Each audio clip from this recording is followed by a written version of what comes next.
آپ کو معلوم ہے کہ ماہ ربیع الاول کا آغاز ہو چکا ہے۔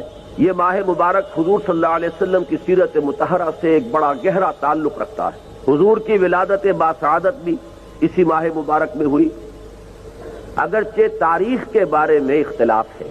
حضور کا انتقال بھی اس ماہ مبارک میں ہوا، اور وہ متفق علیہ تاریخ ہے 12 ربیع الاول اصل میں حضور کا یوم وفات، اور اکثر محققین کی رائے یہ ہے کہ آپ کا یوم ولادت جو ہے وہ 9 ربیع الاول ہے۔ یہی وجہ ہے کہ مجھے یاد ہے کہ ہمارے بچپن میں اس دن کو جو لوگ کچھ تھوڑا بہت مناتے بھی تھے تو 12 وفات کے نام سے در حقیقت یہ نام یاد کیا جاتا تھا۔ حضور صلی اللہ علیہ وسلم کی وفات کا دن ہے، کچھ کھانا پکا کر کچھ غریبوں کو مساکین کو کھلانا، یہ در حقیقت چیز تھی کہ جو اب ہوتے ہوتے اس نے بہت ہی ایک دوسری صورت اختیار کر لی ہے۔ اب یہ ایک جشن بن گیا ہے اور ایک عید کا سا سما، بلکہ واقعہ یہ ہے کہ جو اصل 2 عیدیں ہیں وہ کہیں پیچھے چلی گئی ہیں، اور یہ جو 2 عیدیں ہم نے ایجاد کی ہیں، ایک عید میلاد النبی اور ایک عید استقلال، اگر ہم جائزہ لیں تو شاید یہ 2 جو ہے زیادہ فور گراؤنڈ میں آ چکی ہیں۔ لیکن یہ کہ جہاں تک آپ کی ولادت اور آپ کے وفات کا اس